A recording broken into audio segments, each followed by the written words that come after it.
दोस्तों, एक डीएम साहब अपने घर जाते हैं अपने परिवार से मिलने के लिए। जब वो अपने परिवार से मिल लेते हैं, उन्हें याद आता है उनका एक दोस्त है जिससे उन्हें मिलने जाना था। तो वो सोचते हैं, मैं अपने दोस्त से एक डीएम बनकर नहीं बल्कि उसका मित्र बन के जाऊंगा। वो सिंपल सा कपड़ा पहनते हैं, लोअर पहनते हैं और सिंपल सा चप्पल पहनकर वो अपने दोस्त के पास चले जाते हैं। उनका दोस्त एक परचून की दुकान चलाता था। डीएम साहब का दोस्त जब डीएम साहब को देखता है तो वो बहुत ही खुश होता है और उन्हें अपने पास बुलाता है। उनको एक चेयर देता है बैठने के लिए। डीएम साहब उस चेयर पर बैठ जाते हैं और अभी उनका दोस्त कुछ बातें कर पाता तब तक उसके मोबाइल पर एक कॉल आ जाता है। वो बोलता है, यार यहाँ पे बैठो, मैं अभी तुरंत आ रहा हूँ, बहुत इमरजेंसी कॉल है। डीएम साहब बोलते हैं, ठीक है, जल्दी आना। डीएम साहब का दोस्त वहां से चला जाता है। डीएम साहब वहां पर साथ में एक डायरी लेकर गए थे। उस डायरी में कुछ लिखने लगते हैं। तभी दो पुलिस वाले आते हैं और बोलते हैं, चल बे हफ्ता निकाल। इस बात को सुनकर डीएम साहब उस पुलिस वाले की तरफ देखने लगते हैं।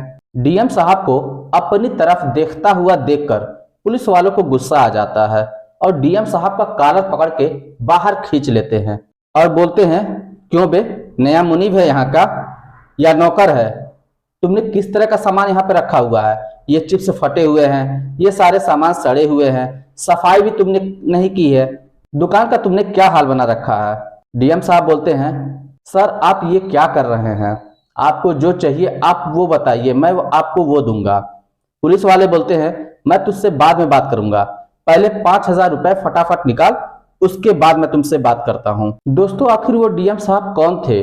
और जब पुलिस वालों को पता चलता है कि ये डीएम साहब हैं, फिर उन पुलिस वालों के साथ क्या होता है? बहुत ही इंटरेस्टिंग कहानी है, बहुत ही शानदार कहानी है। आइए जानते हैं पूरी कहानी को इस वीडियो में। लेकिन वीडियो में आगे बढ़ने से पहले बस वही छोटी सी रिक्वेस्ट कि वीडियो को लाइक नहीं किए हैं तो वीडियो को लाइक कर दीजिए, चैनल को सब्सक्राइब नहीं किए हैं तो सब्सक्राइब कर दीजिए, जिससे हमारा हौसला बढ़ता रहे। दोस्तों, ये कहानी है बिहार के भागलपुर जिले की। वहां पे एक छोटा सा गांव होता है जिसका नाम जगदीशपुर होता है। जगदीशपुर में दो दोस्त होते हैं। इन दोनों दोस्तों के अंदर बहुत ही प्यार था। दोनों को एक दूसरे के बिना चैन नहीं आता था। एक का नाम दोस्तों श्रीकांत और दूसरे का नाम रामेश्वर होता है। दोनों दोस्त किसानी बाड़ी करते थे और दोनों हंसी खुशी से अपना जिंदगी व्यतीत कर रहे थे। दोनों लोगों के एक एक लड़के थे। एक के लड़के का नाम विशाल होता है और दूसरे का लड़के का नाम कैलाश होता है। विशाल और कैलाश भी आपस में बहुत अच्छे मित्र होते हैं।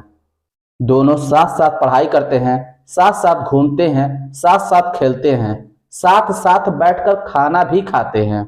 इतना गहरा प्यार था, ये दोनों एक दूसरे के बिना रह भी नहीं पाते। दोनों दोस्त 10 तक की पढ़ाई तो साथ साथ करते हैं। 10वीं क्लास के बाद कैलाश अपनी पढ़ाई छोड़ देता है और वो अपने पिता की परचून की दुकान चलाना शुरू कर देता है। लेकिन विशाल पढ़ाई नहीं छोड़ता। उसके माता पिता बोलते हैं, बेटा मैं दिन रात मेहनत कर रहा हूँ, मजदूरी कर रहा हूँ, लेकिन तुम मेहनत से आगे की पढ़ाई कर। मैं चाहता हूँ पढ़ लिख कर एक बड़ा अधिकारी बन। इससे विशाल का हौसला और भी बढ़ जाता है। वो और ज्यादा मेहनत से पढ़ाई करने लगता है। वो इंटर का एग्जाम अच्छे नंबरों से पास होता है। उसके बाद ग्रेजुएशन की पढ़ाई करने लगता है। अभी ग्रेजुएशन कंप्लीट भी नहीं कर पाया था कि उसके पिता को एक गंभीर बीमारी हो जाती है, जिसकी वजह से वो मजदूरी नहीं कर पाते। अब विशाल की पढ़ाई में रुकावट आने लगती है। तो विशाल सोचता है, ऐसा क्या किया जाए जिससे हमारे परिवार का भरण पोषण भी हो, हमारे पढ़ाई का भी खर्चा निकल जाए और हमको पढ़ने के लिए समय भी मिल जाए। अब विशाल रात भर पढ़ाई करता और दिन भर पेपर बांटा करता था, लेकिन उससे उसके खर्चे की आपूर्ति नहीं हो पाते थे। बहुत ही परेशानियों में जिंदगी व्यतीत हो रहे थे। एक दिन पेपर में एक इश्तिहार निकलता है। उस इश्तिहार में लिखा होता है कि गाड़ी की धुलाई करनी है, कुत्ते को टहलाना है, बागीचे में पानी डालना है और घर के सदस्यों की देखरेख करनी है। इसका जो वेतन होगा वो 10,000 रुपए होगा। इस इश्तिहार को पढ़कर विशाल बहुत ही खुश होता है और वो अपने पिता से पूछने के लिए चला जाता है। उसके पिताजी जब इस बात को सुनते हैं तो बोलते हैं, बेटा ये इश्तिहार वगैरह सारे झूठे होते हैं, इनके चक्कर में तुम मत पड़ो। ये लोग काम कराते हैं और पैसा नहीं देते, या तो इश्तिहार ही झूठी होती है।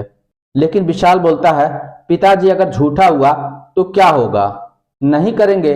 लेकिन अगर सही निकला तो इससे हमें बहुत ज़्यादा मदद मिल जाएगी और हम आगे की पढ़ाई भी आसानी से कर सकते हैं। आपके दवा का भी खर्चा निकल जाएगा और परिवार का भरण पोषण भी काफी हद तक सही हो जाएगा। उसके पिताजी मान जाते हैं और बोलते हैं बेटा जैसा तुझे ठीक लगे कर ले। दोस्तों, जो इश्तिहार निकली होती है वो भागलपुर की ही होती है। भागलपुर की दूरी जगदीशपुर से केवल 3 किलोमीटर की थी, इसलिए वहां से अप डाउन करने में विशाल को ज्यादा मेहनत नहीं करनी पड़ती थी, ज्यादा प्रॉब्लम नहीं होती थी। अब जिस जगह का इश्तिहार निकला था विशाल उस जगह पर पहुंचता है। वहां पहुंचकर देखता है एक दंपति जोड़ा है, पति पत्नी है और बुजुर्ग हैं। उनकी सेवा करनी थी, एक कुत्ता था उसको टहलाना था, बागीचे में पानी डालना था और एक गाड़ी थी उसको धुलना था। अब विशाल को पूरा काम समझाया जाता है और विशाल उस काम को करने लगता है। इसके एवज में उसको 10,000 रुपए मिलते हैं। अब विशाल काम को करता है और आगे की पढ़ाई भी कर लिया करता है। विशाल के मेहनत और ईमानदारी से घर वाले बहुत खुश होते हैं और उसको बोल देते हैं कि बेटा तू यहीं पे खाना भी खा लिया करना।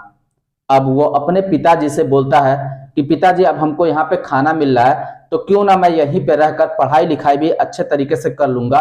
वहां पे आने जाने में मुझे जो समय लगता है वो समय मैं अपने पढ़ाई पर दूंगा। उसके पिताजी मान जाते हैं। विशाल वहीं पे एक रूम ले लेता है और उसी रूम में रहकर काम भी किया करता और पढ़ाई भी किया करता है। तब तक फिर एक अगला इश्तिहार निकलता है। उसमें यह लिखा होता है कि एक लाइब्रेरियन की जरूरत है, 24 घंटे काम करने हैं और इसके अवज में 12,000 रुपए मिलेंगे।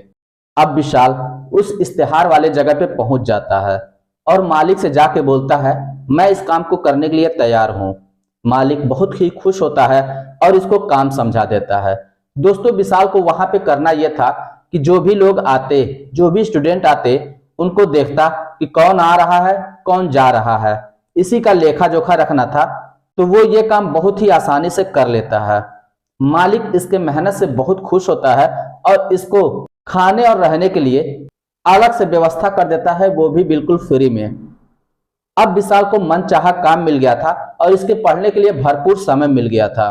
वहां पे लड़के आते थे और उन लड़कों से इतनी दोस्ती हो गई थी कि वो लोग अपना नोट भी इसे दे दिया करते थे। ये फोटोकॉपी कराकर उसकी पढ़ाई किया करता था और लाइब्रेरी में और सारी किताबें थी, सभी किताबों को ये पढ़ा करता था। लाइब्रेरी में आने वाले लड़कों से इससे पता चलता है कि अगर मेहनत करके यूपीएससी का एग्जाम क्लियर कर लिया जाए तो एक जिला कलेक्टर बना जा सकता है, जो कि एक जिला का मालिक होता है, जो कि एक बहुत बड़ा पद है। अब विशाल के दिमाग में ये बात बैठ जाती है कि मैं जिला कलेक्टर ही बनूंगा। अब वो और ज्यादा मेहनत करने लगता है और इस तरीके से दोस्तों 4 साल कड़ी मेहनत करने के बाद आखिरकार वो दिन आ ही जाता है। उसके दोस्त बोलते हैं यार तू इतनी पढ़ाई कर रहा है, इतना मेहनत कर रहा है, लाओ हम तुम्हारा टेस्ट ही ले लेते हैं। उसके दोस्त उसका टेस्ट लेते हैं और उस टेस्ट में वो निकल जाता है।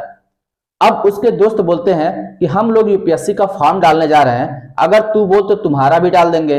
विशाल बोलता है हाँ यार बिल्कुल डाल दो, तुम लोगों के साथ मेरा भी अगर यूपीएससी क्लियर हो जाएगा तो मैं भी किसी काम का आदमी बन जाऊंगा। उसके बाद उसके दोस्त अपना और विशाल का दोनों लोगों का फॉर्म डाल देते हैं। फॉर्म डालने के बाद प्री एग्जाम होता है। प्री एग्जाम को विशाल बहुत ही आसानी से क्लियर कर लेता है और सबसे हैरत की बात यह होती है ये टॉप लेवल का क्लियर करता है। उसके बाद इंटरव्यू जब होने वाली होती है तो इंटरव्यू की चिंता विशाल को नहीं होती है, क्योंकि जब लाइब्रेरी में वो पढ़ाई कर रहा था तो रात के समय में वो इंटरव्यू की प्रैक्टिस किया करता था। वो अपने आप से ही सवाल पूछता और अपने आप ही जवाब देता था, मानो उसके सामने कोई अधिकारी बैठा हो। इसलिए जब ये इंटरव्यू में जाता है तो बहुत ही आसानी से इंटरव्यू को क्वालिफाइड कर लेता है। अब ये बात पूरे शहर में फैल जाती है कि ऐसा कौन सा लड़का है जो टॉप किया है सबसे। अब बहुत से कोचिंग सेंटर वाले इसके पास आने लगते हैं और इससे बोलते हैं कि आप मुझे अपना फोटो दे दीजिए ताकि मैं अपने इंस्टीट्यूट पे लगा सकूं और मैं ये बता सकूं कि आपने हमारे इंस्टीट्यूट से पढ़ा है, जिससे हमारे इंस्टीट्यूट का नाम बढ़ेगा और हमारे पास बच्चे ज्यादा से ज्यादा मात्रा में पढ़ने आएंगे। कोई 2 लाख देने के लिए तैयार होता है, कोई 5 लाख देने के लिए तैयार होता है, कोई 7 लाख देने के लिए तैयार होता है। अंततः विशाल मान जाता है और कहता है अगर कोई मुझे 10 लाख रुपए देगा तो मैं उसे अपनी फोटो दे दूंगा। इस पर एक कोचिंग सेंटर वाला मान जाता है और विशाल को 10 लाख रुपए दे देता है। अब विशाल का एक फोटो लेता है और उस फोटो को बड़े बड़े पोस्टरों में चिपका देता है जगह जगह पर कि ये लड़का हमारे इंस्टीट्यूट से पढ़कर यूपीएससी टॉप लेवल पे क्लियर किया है। इससे उस कोचिंग वाले के पास काफी मात्रा में लड़के आने शुरू हो जाते हैं और इधर विशाल को 10 लाख रुपए मिल जाते हैं। ये 10 लाख रुपए अपने पिताजी को दे देता है और बोलता है जो भी खेत आपने रेहन रखी थी उसको आप छुड़ा लीजिए। दोस्तों, जब इसके पिताजी बीमार हो जाते हैं तो पैसे नहीं होते हैं तो इसके पिताजी खेत को रेहन रख के अपनी दवा और इसकी पढ़ाई का खर्चा निकाला करते थे। जब विशाल के पास पैसे आ जाते तो वो पैसे जब दे देता है तो उसके पिताजी सारे खेत को छुड़ा लेते हैं और अपनी दवा भी कराते हैं तो काफी हद तक वो स्वस्थ भी हो जाते हैं। अब वो खेती बाड़ी करना शुरू कर देते हैं। विशाल को अब ट्रेनिंग के लिए जाना था तो विशाल सोचता है ट्रेनिंग पे जाने से पहले अपने माता पिता से भी मिल लेता हूँ, अपने दोस्त से भी मिल लेता हूँ। वो घर पे आता है, अपने माता पिता से मिलता है और फिर घर से अपने दोस्त से मिलने के लिए चला जाता है। विशाल सादा शर्ट और एक लोवर और पैरों में सिंपल सा चप्पल पहनकर हाथ में एक डायरी लेकर अपने दोस्त कैलाश से मिलने के लिए चला जाता है। कैलाश जो परचून की दुकान चलाता था वो आज भी अपनी परचून के दुकान पर था। जब विशाल उसके पास पहुंचता है तो कैलाश अपने दोस्त विशाल को देखकर बहुत ही खुश होता है और उसे बैठने के लिए चेयर देता है। विशाल उस चेयर पे जाके बैठ जाता है। अभी उसका दोस्त कैलाश कुछ बातें कर पाता तब तक कैलाश के मोबाइल पे एक कॉल आती है। कैलाश उस कॉल को रिसीव करता है। रिसीव करने के बाद कुछ बातें करता है। उसके बाद विशाल से बोलता है यार तू इस दुकान पे बैठ, अभी मैं 10 मिनट में जल्द से जल्द आ रहा हूँ, बहुत इमरजेंसी कॉल है। विशाल बोलता है ठीक है, जल्दी जा और जल्दी आ, तब तक मैं तुम्हारी दुकान देख रहा हूँ। कैलाश ये कहकर वहां से चला जाता है। विशाल दुकान को देखने लगता है। थोड़ा समय बीतता है तब तक 2 पुलिस वाले वहां पे आधम करते हैं और विशाल से बोलते हैं क्यों बे, तू कौन है? यहाँ का कोई नया मालिक है या फिर नौकर है? इस बात को सुनकर पुलिस वाले बोलते हैं चल जो कुछ भी है, क्या करना है मुझे उसे, चल जल्दी से 5000 रुपए निकाल, मुझे लेट हो रहा है। इस बात को सुनकर विशाल उनकी तरफ देखता है। पुलिस वाले जब देखते हैं कि ये मेरी तरफ ही देख रहा है तो पुलिस वालों को गुस्सा आ जाता है और बोलते हैं तेरा मालिक कहाँ है? तू कोई नया नौकर है? हम लोगों को देखकर तेरा मालिक हम लोगों को सलामी ठोकने लगता था और तू मुझसे नजरें मिला के बातें कर रहा है, आखिर तू है कौन? और तूने ये दुकान की कैसी हालत कर ली है? ना साफ सफाई है ना कुछ भी है, ये चिप्स सड़े हुए हैं, ये सब फटे हुए हैं, तुम एक्सपायर वाली चीजों को बेच रहे हो, इसके लिए मैं तुम्हें थाने में भी बंद कर सकता हूँ, वरना फटाफट 5000 रुपए निकालो। विशाल बोलता है साहब मेरे पास इतने पैसे नहीं हैं, आप थोड़े बहुत से काम चला लीजिए, बाकी बाद में ले लीजिएगा। पुलिस वाले और नाराज हो जाते हैं और विशाल का बाल पकड़कर खींचकर बाहर लेकर चले जाते हैं। अब बाहर उसको धमकाने लगते हैं, ये सोचकर कि अगर मैं इसको बाहर धमकाऊंगा तो बाकी दुकान वाले देखेंगे तो वो भी आसानी से मुझे पैसा दे देंगे।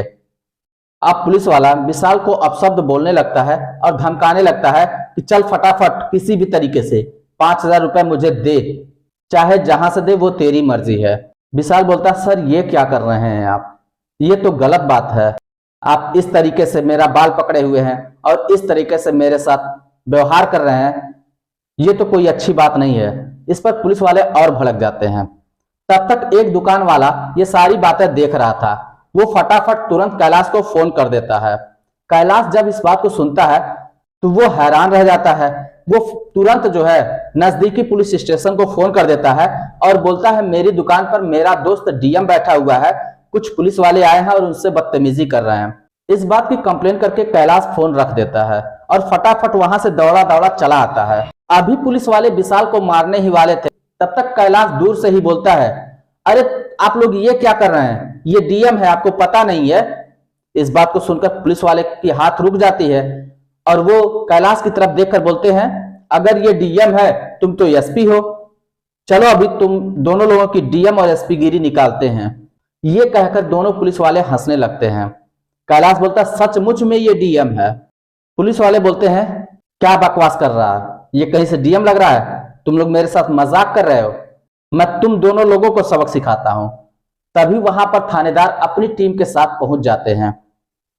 थानेदार के साथ जो पुलिस वाले आए हुए थे वो इस पुलिस वालों को इशारा कर रहे थे, अरे डीएम है माफी मांग लो, थानेदार भी बोलते हैं ये डीएम है, इनसे माफी मांगो। इस बात को सुनकर पुलिस वाले बोलते हैं अरे सर आप भी कहाँ इसमें पड़े हैं, कहाँ से ये डीएम दिख रहा है, आपको लगता है ये डीएम है? थानेदार उन पुलिस वालों को खींच के तमाचा मारता है और बोलता है ये डीएम है, अभी हाल ही में इनका फोटो निकला हुआ था और तुम्हें पता नहीं है। अब इस बात को सुनकर दोनों पुलिस वाले की घिग्गी बच जाती है और वो डीएम विशाल के पैरों पर गिरकर माफी मांगने लगते हैं और कहते हैं सर मुझे माफ कर दीजिए, मुझे पता नहीं था। ये देखकर विशाल उनको उठाता है, उठाने के बाद बोलता है कि ये बताओ अभी तुम्हें पता नहीं था मैं डीएम हूं, अगर तुम्हें पता होता तो तुम ये करते ही नहीं।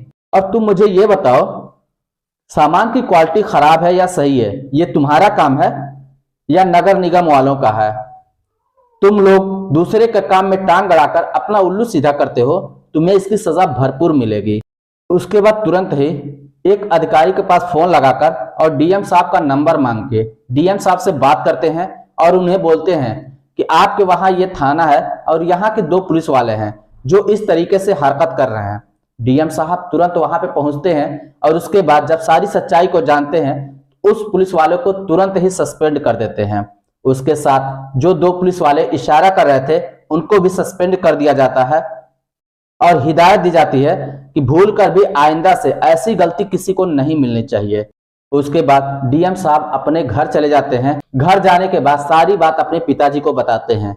उनके पिताजी बोलते हैं बेटा इसी तरीके से ईमानदारी से काम करते रहना और हमेशा हमारा नाम रोशन करना।